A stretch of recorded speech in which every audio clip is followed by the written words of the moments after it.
Hi everybody. Hi everybody. My name is Hemant, and I'm an alcoholic who hasn't had the first drink today. The grace of God and the help I received from Alcoholics Anonymous. I came to Alcoholics Anonymous under the lashes of alcoholism. I was beaten black and blue. If my life had become a terrible mess, I hated myself. I hated everything. I was down and out totally. I was a disgruntled human being. I was a person in distress. I was bewildered. I was terrorized. I was in despair, and I was totally frustrated. I was a person who really didn't understand what was happening in his life. And I turned my wife and my wife into neurotic. My kids used to be scared of me. So I had become a person absolutely non grata. Absolutely non grata here in my, just a second, please. Yeah, I become a person totally, no, nobody wanted me around, and that is how I arrived in Alcoholics Anonymous. I had hit a bottom. What that bottom was, that I didn't couldn't manage life. I didn't understand what life was about. I didn't want to live anymore. I was totally frustrated. As I said, I was totally RID, restless, irritable, and damaged. I was damaged goods when I came to alcohol. So this is what the first step is talking about. When I came to Alcoholics Anonymous, the first step, I admitted that my life was unmanageable, and then I discovered something new. I didn't know how to give up drinking. I drank not wanting to drink. I drank against my will. I drank because I had to drink. I was compelled to drink under the influence of my now alcohol. That friend I had, that crutch I had used, that friend I had, when I turned to, when I was, in the initial period, when I turned to and I said, "Oh my God, I need you." Well, that now that alcoholic, I'll turn into my bitterest foe. It had betraying me everywhere. It was betraying me in my own eyes. I was hungover and I was a drunk. Yeah, I mean, I was garden variety drunk, and I was everything that a drunk can be.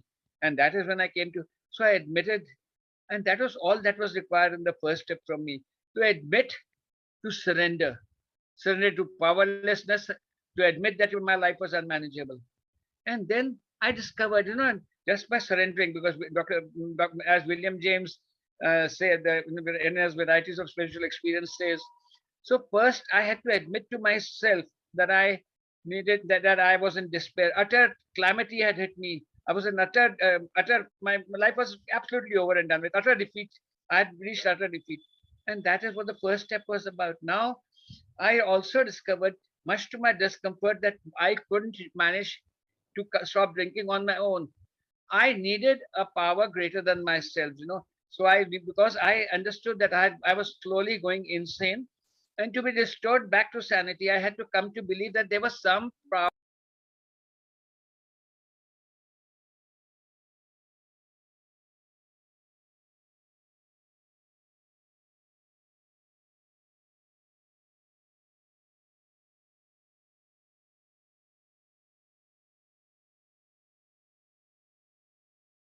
This is the first proactive, affirmative step I had to take. And this was an action. The action was that I had to make a decision. Making a decision is very easy. I once told a story about the three thoughts, because we've all heard it before. But basically, making a decision and doing nothing doesn't work. I had to make a decision, and I had to take. Once I made the decision, I had to adhere to the decision. And what was the decision? That I can't, and I'm powerless not only about alcohol, I'm powerless about the rest of my life. I'm not very sure if I can get up tomorrow morning, or I'll be alive even an hour from now. That's not in my hands. I'm not, even I'm powerless over everything. And if I'm powerless, who's got the power? That is the God of my understanding. So I have to turn my life and my will and everything to His care. And everything, I had to do it without reservation. If I had any reservations of any type, well, then my recovery was going to be very poor. I may not have started drinking again, but so the third step is the affirmative step, the first step in which I take a conscious decision to reach out to my higher power, and I say, "My God, I need you." And He is there. He is my Father. I am the child. He is my principal. I am His agent. That whole paragraph on page 62 is such a beautiful paragraph. This is the how and why of it. And I really am glad that I could find a power which helped me stay away from alcohol, and live an enriched life, live a life of fulfillment, live a life within which I have become free from the bondage of not only alcohol, resentment, self, but also I'm happy, joyous, and free. And that's what this program is about. The worst thing is that unless and until I take these 3 steps beyond my capacity, unless I totally surrender to these 3 steps, my recovery can't start. And unless and until I do it without reservation, I can't take the first step. The first step is really going to ask me to with the deal with all those thinking thoughts in my mind. That's the when I spiritual malady will be looked at. That's when I talk about my resentments and my fears and everything. But unless and until I understand and I turn my life over to God, well, I am nowhere. Having said all that, and as an introduction, I'm going to turn this meeting over to Philip for his usual brilliant comments. And before I do that, thank you, Philip, for taking us through this Back to Basics workshop. God bless you, Philip. Thank you so much. Please, over to you, Philip.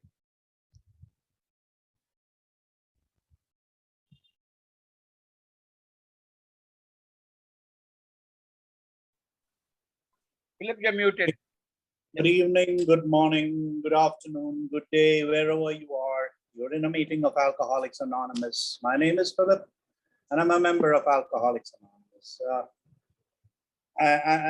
I'm having the privilege of doing this workshop with you, which is a great comfort to me, and it reassures me that this program really works. I was a person who a couple of decades back, who was drinking to die, and today I sit here on a platform where I'm able to talk about my disease and how I recovered from an hopeless state of body and mind. So welcome to our workshop, and I would like to welcome all our newcomers over here. It's so nice of you to turn up here.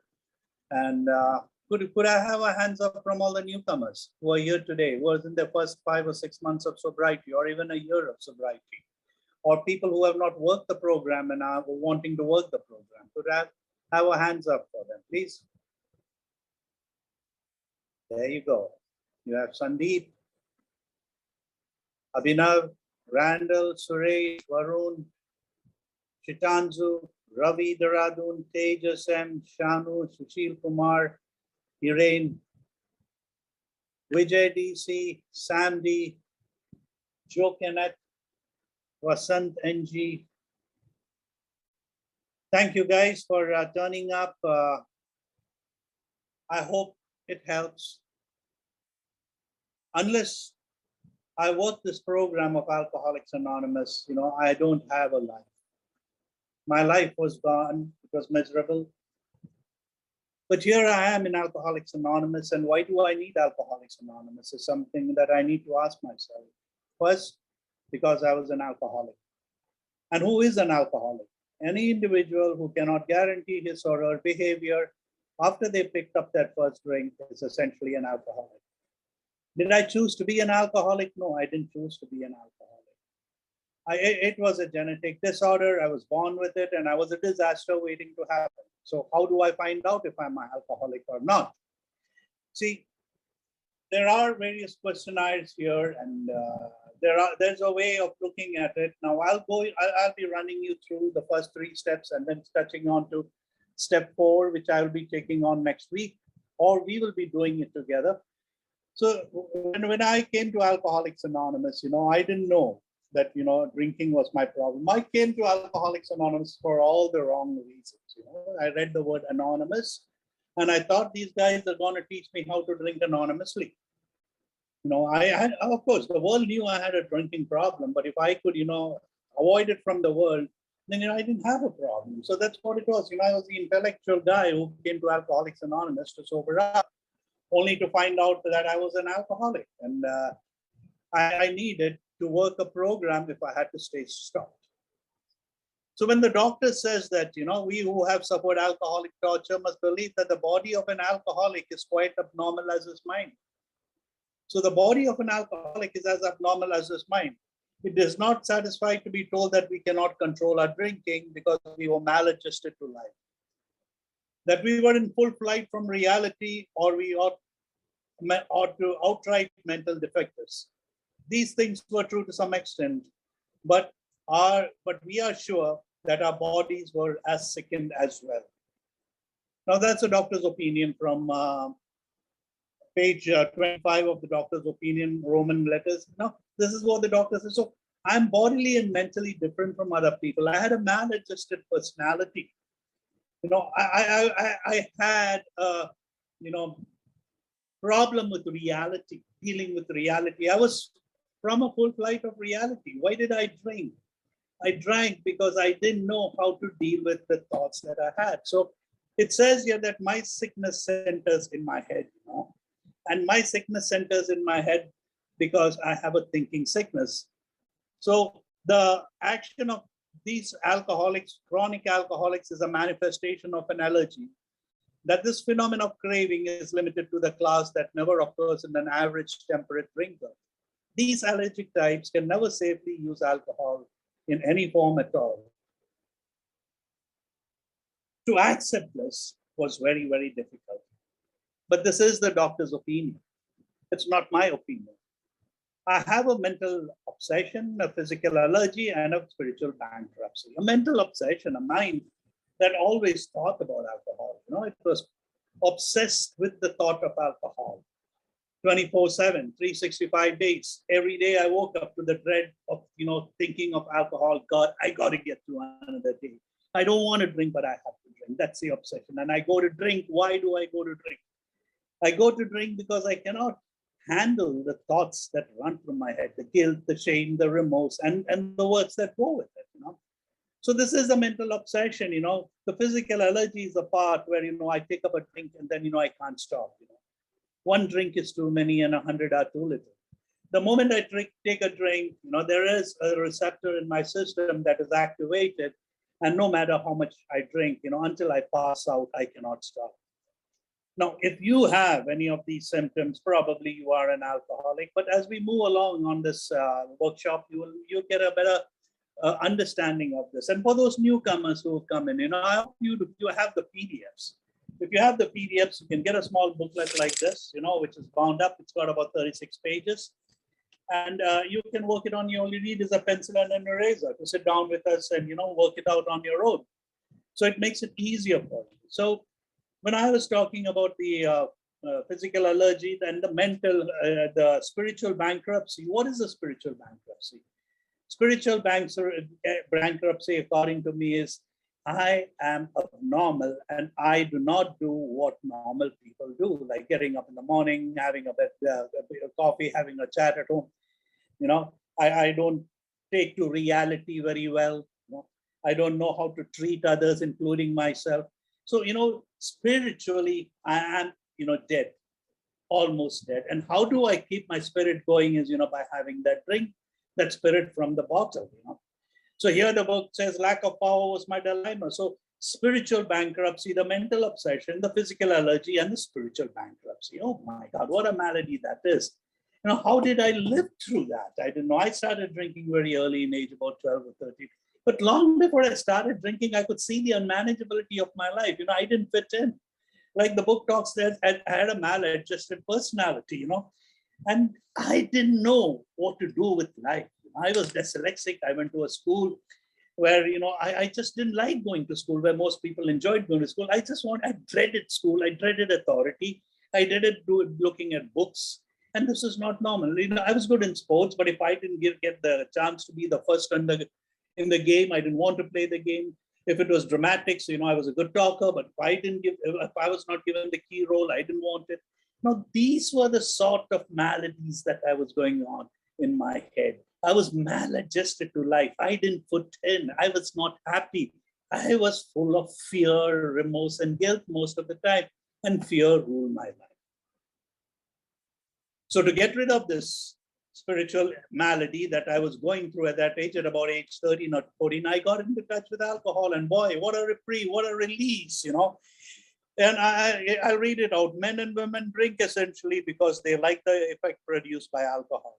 The sensation is so elusive that while they admit it's injurious, they cannot after a time differentiate true from the false. To them, their alcoholic life seems the only normal one. They are restless, irritable, discontented. Unless they can again experience that sense of comfort that comes at once by taking a few drinks, which they see others take with impunity.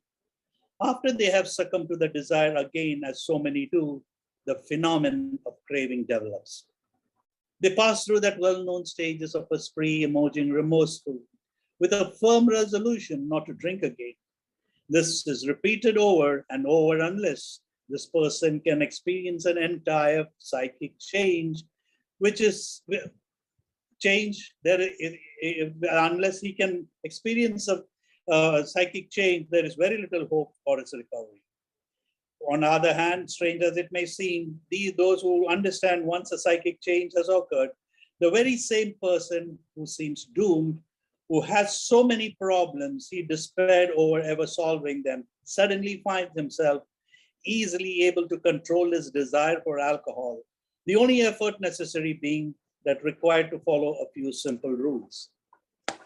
That was again from the doctor's opinion. And now, so we're going to talk about these a few simple rules, And what is my alcoholism all about? It's about the unmanageability of my life, lacking of coping skills. I lacked perspective in life. I was an immature human being, bodily and mentally. I was different from other people. My body reacted differently to alcohol, and my thought process was different from normal people. So the abnormality had to be accepted, and I couldn't accept that abnormality because, what would people think? The social stigma attached to it.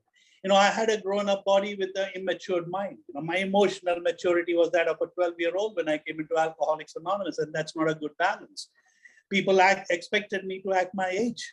But I wasn't. I was a kid in my insides, So it was very, very difficult. And alcohol was the only release I got from this insane sort of life that I had to live not because of my making. It was not of my making. I was born that way. I was born to become a disaster. I was a disaster waiting to happen. So as the disaster happened and it progressed, people started moving away from me. I started secluding myself. I started drinking alone. I started going off to places where, people wouldn't notice me. I would vent my emotions on my parents and the loved ones. All the things that I did fell on my loved ones. I hurt the ones I loved the most. My whole family became dysfunctional because of that. I was the eldest of 4 in the house, and all attention was focused on me. And my mother was my enabler, and she tried everything in the book to get me sober: religion, medicine, and psychiatry. I didn't want to do it, but she took me there, and nothing worked. Nothing worked. So here I was at age 32, after having lost everything, and the battle was between me and life. I was fighting for my life. I was on my deathbed. And that is where, I will just zoom ahead and say, I'll go to the chapter where it says, lack of power was my dynamic. My power. I didn't have power. Alcohol gave me power, for a moment. But that power was also just ebbing off. And soon I was drinking to die. I knew I didn't have an escape. I was condemned to drink against my own will. There was a hapless, insane obsession that overpowered me, that nothing in the world could stop me from going and picking up that drink. So great was that obsession.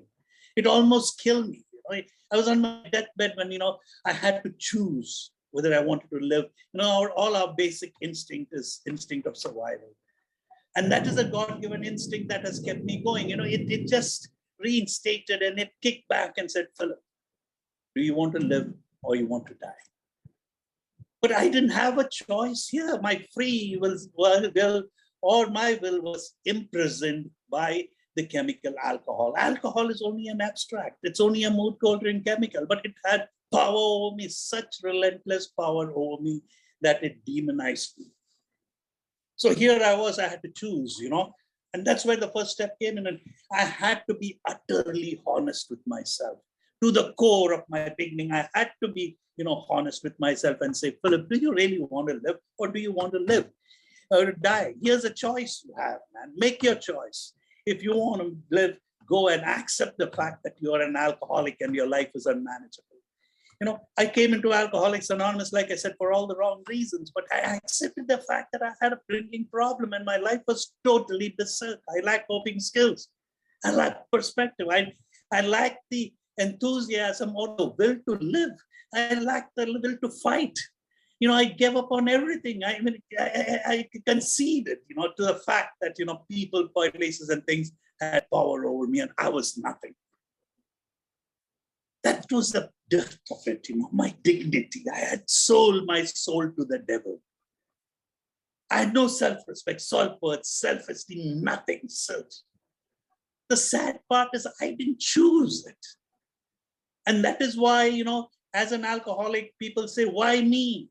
Why me? Why do I have to go through this? What is this God that I'm talking about? Where is this God? If there be a God, why the hell am I going through all this?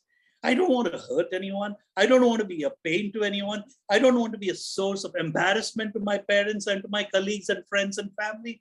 And I had to do it in the bitterness of this sickness of alcoholism. I had to live it through that, through the humiliation, the pain that came out of it. You must be wondering why Philip is talking about all this. People talk about hell. If this is not hell, what is hell? I couldn't sleep at night. I was living a nightmare with my eyes wide open. I couldn't close that eye. That nightmare was there. It was continuous. Every day it was a continuation. And to get out of that, I was told, accept the fact that you're an alcoholic and your life is unmanageable. Yes, stopping drinking was not my problem, they told me. Staying stopped was my problem. So to stay stopped, I had to do a few things they were going to tell me about. So I stopped drinking. They said, Philip, now you should realize that your problem centers in your mind. Your alcoholism is but an outward manifestation of an inward disorder. Outward manifestation of an inward disorder. So whatever I was doing, showing and all that, it's an outward manifestation of a khichdi inside me, of a disorder inside me, a turmoil inside me. Since I couldn't, cope with it, I had to drink and I had to do all this, the drama that I had to do. Did I really want it? Actually, I was a coward. I didn't have the guts to do anything, minus alcohol. I was like a worm squirming around. I was like a snake with its belly on the floor. Even everything about me was even lower than that. That's how it was. So when I accepted that I was powerless over alcohol and my life was unmanageable, and the first time in my life, I understood that it was my unmanageability of life that made me drink. So alcohol was only the tip of the iceberg. It was only, inward. It's only the tip of an inward disorder, which it was manifesting itself, showing me that, So when I stopped drinking, and if I had to stay stopped, I had to address this unmanageability. My mind was a toxic place, very, very toxic place. It was a very bad neighborhood, going in there alone, it's like walking, you see it in the American Hollywood movies, You walk in on that street and anyone could come and bear you or kill you or do whatever. My head was like that neighborhood. They told me, don't go there alone. Take someone with you when you're going there. It's an X-rated place. By now, I had stayed sober for, say, about 2 months, 3 months. And, I was getting confidence on myself. I was learning to understand things. And yet my mind would be, in classrooms of Alcoholics Anonymous, I would be judging people. But all this done, I was staying sober. I was not picking up a drink. And, that happiness knew no bounds. I wanted more of it. I wanted more of it. And they told me, Philip, if you want more of it, you need to work the program. Start working on your unmanageability. And the rest of the 12 steps is all about working on manageability. If I didn't have coping skills, I had to develop new coping skills. I had to understand that life is not what Philip thought it was. Life is not what Philip thought, that a pond in which, or in a frog in a well.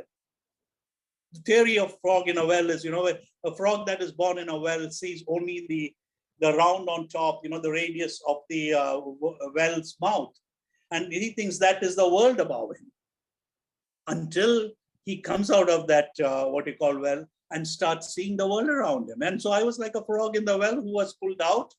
And now, if I didn't develop coping skills, the snakes and the other animals were going to get me. So I had to develop my honing skills. I had to hone up my survival skills. There was another thing they told me, you're not a survivor. You were a survivor as long as you were drinking. You survive day to day. Now you need to start living. And for the first time in my life, I was living. I thought I was living, or so I thought. But then untreated alcoholism is more dangerous than when you are drunk. I'm like a monkey with a garland. You're given a monkey is given a garland. A garland does not, a garland, is a sense, it gives you a sense of worth, self-worth, appreciation, goodwill, all those things. But give to a monkey, what does a monkey know? It's like that. So when I got sobriety, it was like a monkey with a garland. I didn't know what to do with it. So time and again, I would stumble. So they told me, Philip, lack of power was your dilemma. You need to find a path that's going to sustain you. Alcohol was that path that sustained you. When you felt low and out, when you felt that you are not capable of handling things, and when the stress and illness of the world got to you, what did you do? You took a drink, and like I read, that ease and comfort that comes with that drink came to me. And I would float into oblivion, only to come back to the dread of the deadly horsemen that they call in Alcoholics Anonymous, and get up to the dreams of, guilt, shame, remorse, and all those things that wake me up in the morning. I didn't want to live. So if I had to maintain a balance in life, I had to find a source by which I could live. Now, if you want to drive a petrol engine car, you need to put petrol into it. You can't put diesel into it. You can drive it maybe once or twice, but after that, the engine is going to give up. So I had to find a source by which I could survive. Alcohol was a source. Now, that does not work for me. So I had to find a source. So lack of power was my dilemma. Earlier, before that, I said, to choose between an alcoholic death or spiritual way of life were not easy alternatives to face. I had to choose that, whether I wanted to live or I wanted to die. So when I chose I wanted to live, came the option that if you want to live, you need to find a source by which you can maintain your spirituality. And spirituality was something that, I had a spiritual illness, a spiritual malady. It said in the book that spiritual malady arises from me not trying to understand life or not being able to cope with life the way normal people could cope with life. Normal people are born with coping skills. They can cope with life, but with me, I couldn't do that. So I had to find a source. And they told me the best source was the classrooms of Alcoholics Anonymous, where people found themselves God. Now, another thing that they told me, and which I read also a little earlier, was, the moment, why was I feeling happy? What was this thing that happened to me that made me the person I was, in the first 3 months or 4 months of getting into Alcoholics Anonymous? Happiness. And happiness is an inside job. I had found a source by which I could stop drinking. I had found a source by which, I could stay stopped. And how did this happen?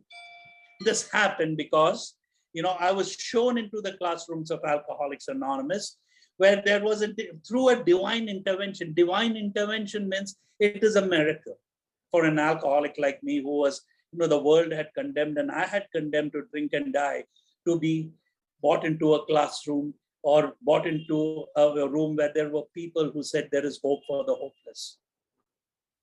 Every time I went, they said, keep coming back.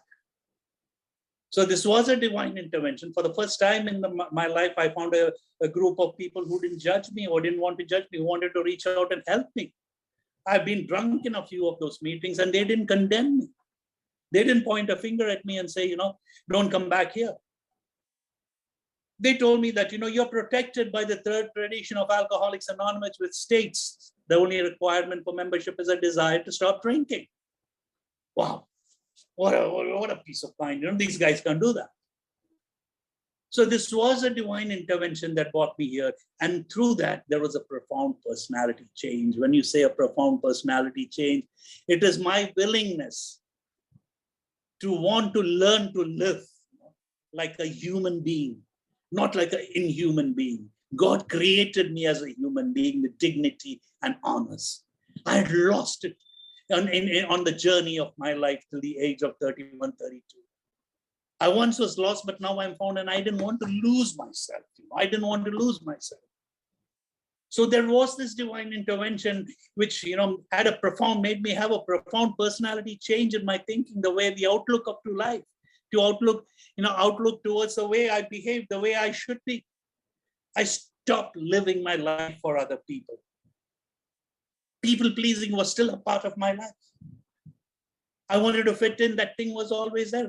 I always, tried to exhibit something I was not. All the pretenses that I have, the masks that I had to wear.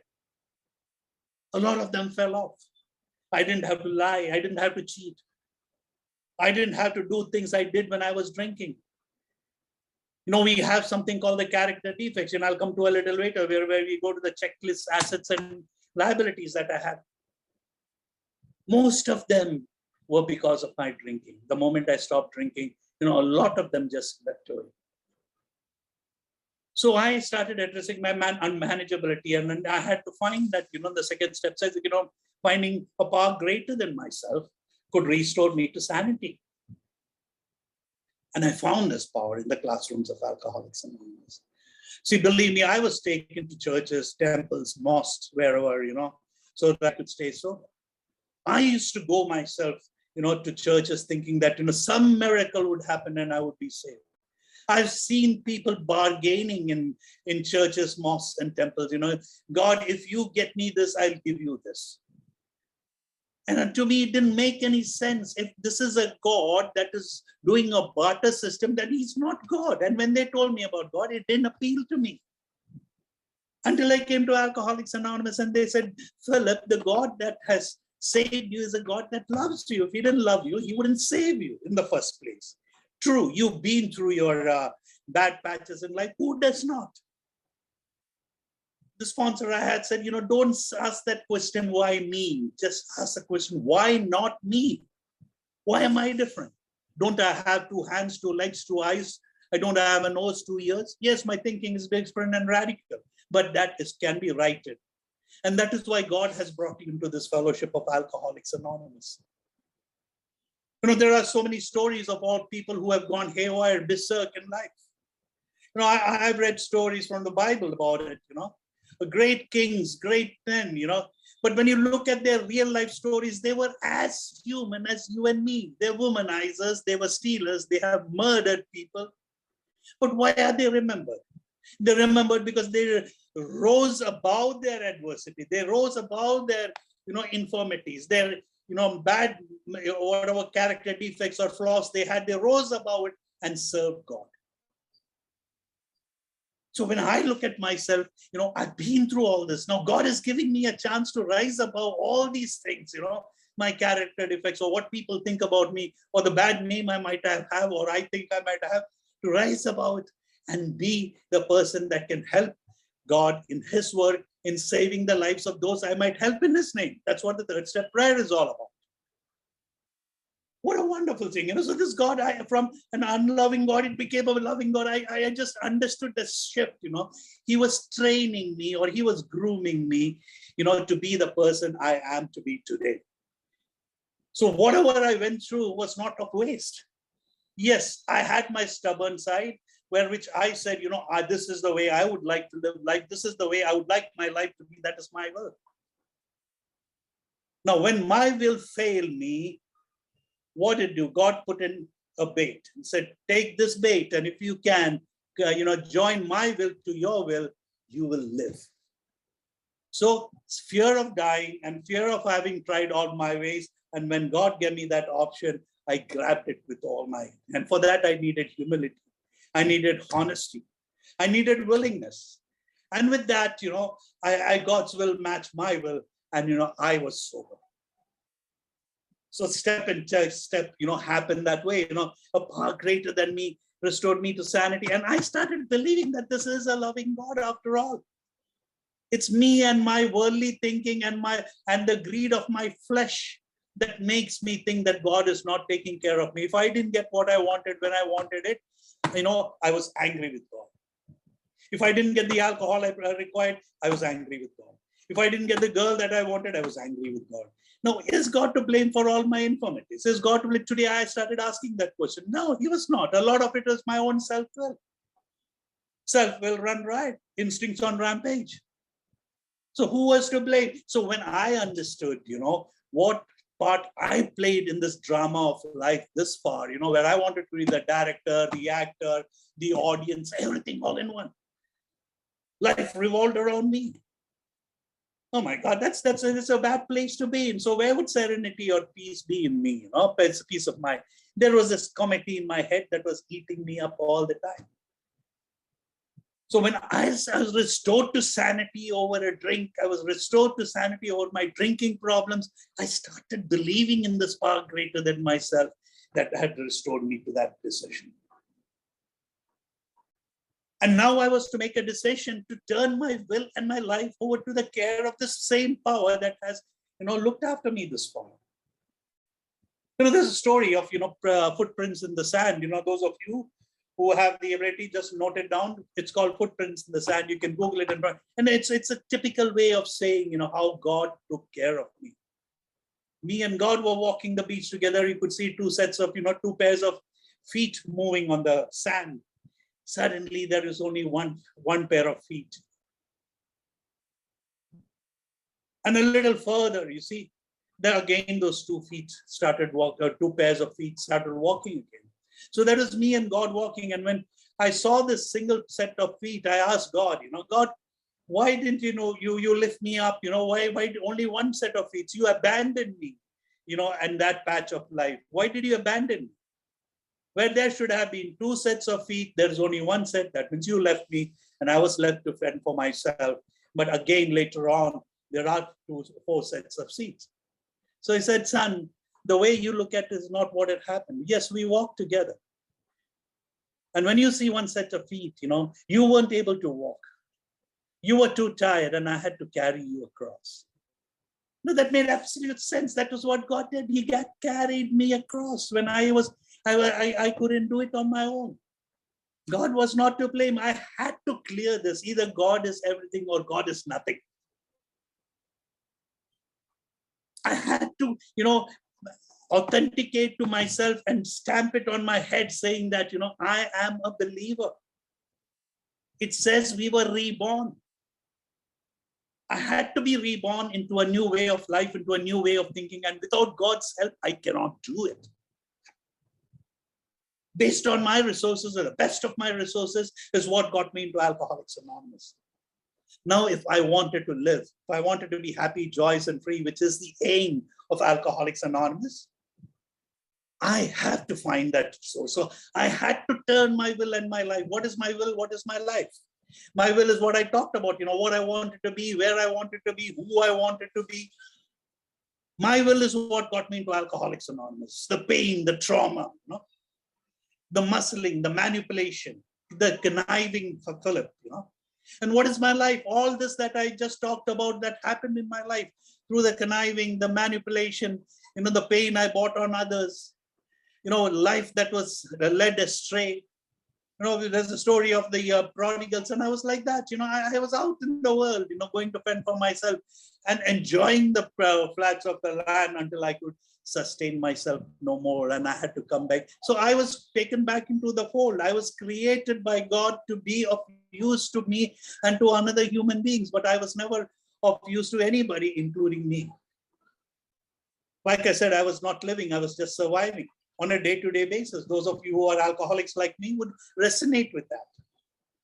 So I handed over my past and my future, which was weighing me down. That is my will, that is my future, and my past, which is my guilt, shame, and remorse, I hand it over to God. Just imagine what a burden that is when I give it to God and I trust God's going to take care of it. There is going to be a big reprieve, like when you first came to Alcoholics Anonymous and stopped drinking, and you get into that pink cloud stage, where everything seems to be growing great, when you hand over this will and life over to God, there again, you'll find that release.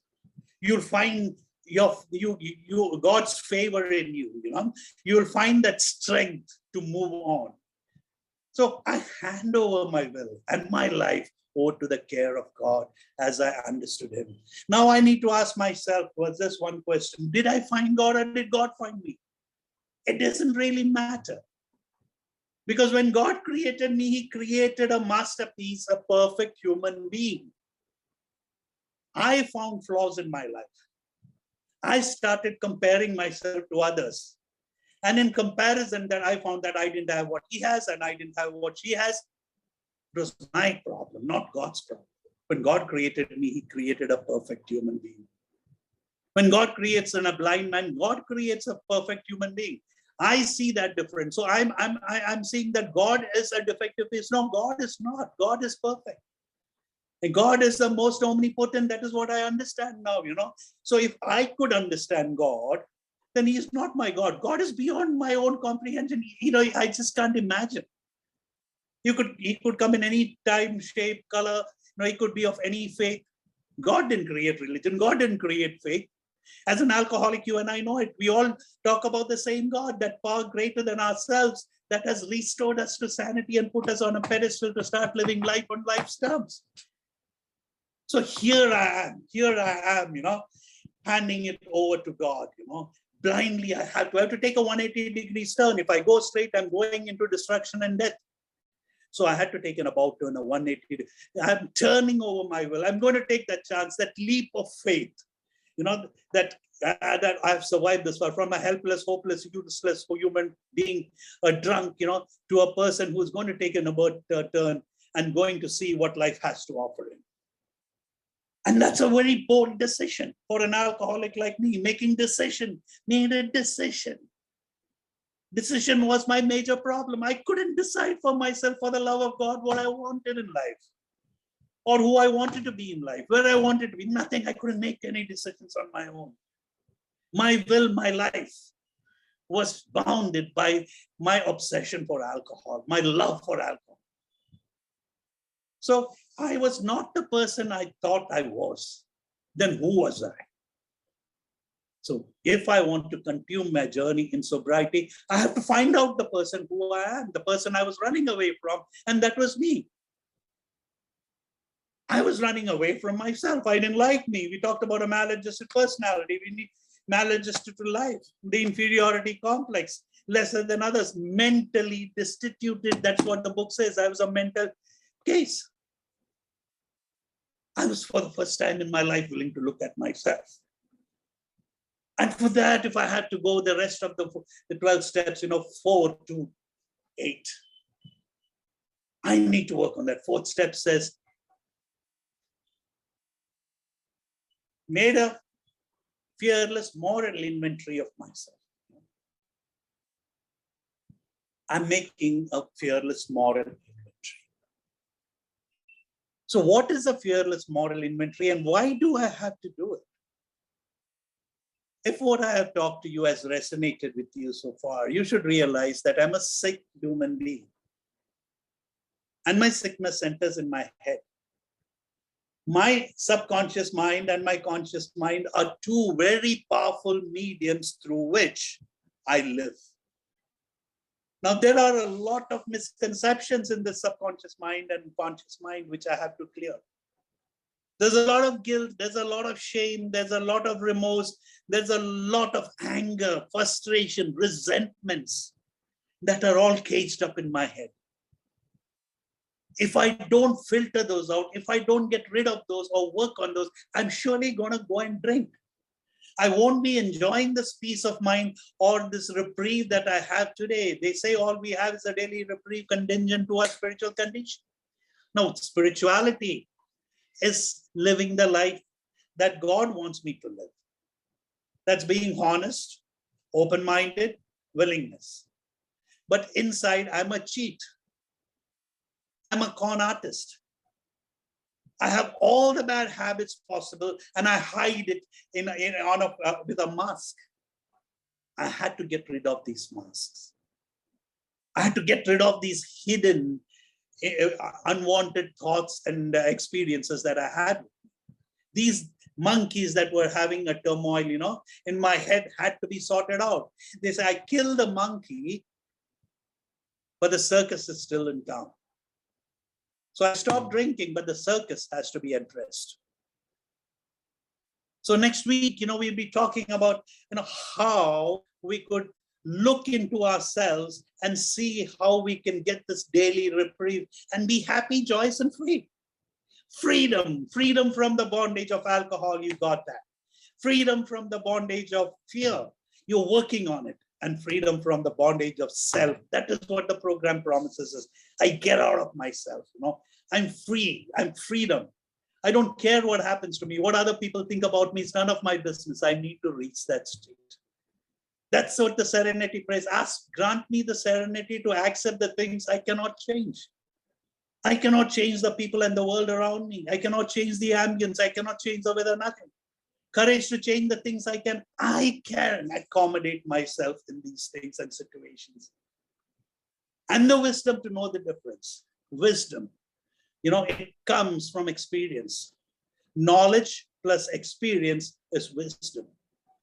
I had the knowledge, but I didn't have the experience. But I've been through the pain, the trauma, and now Alcoholics Anonymous gives me the knowledge of what alcoholism is and how I can use my alcoholism to my advantage.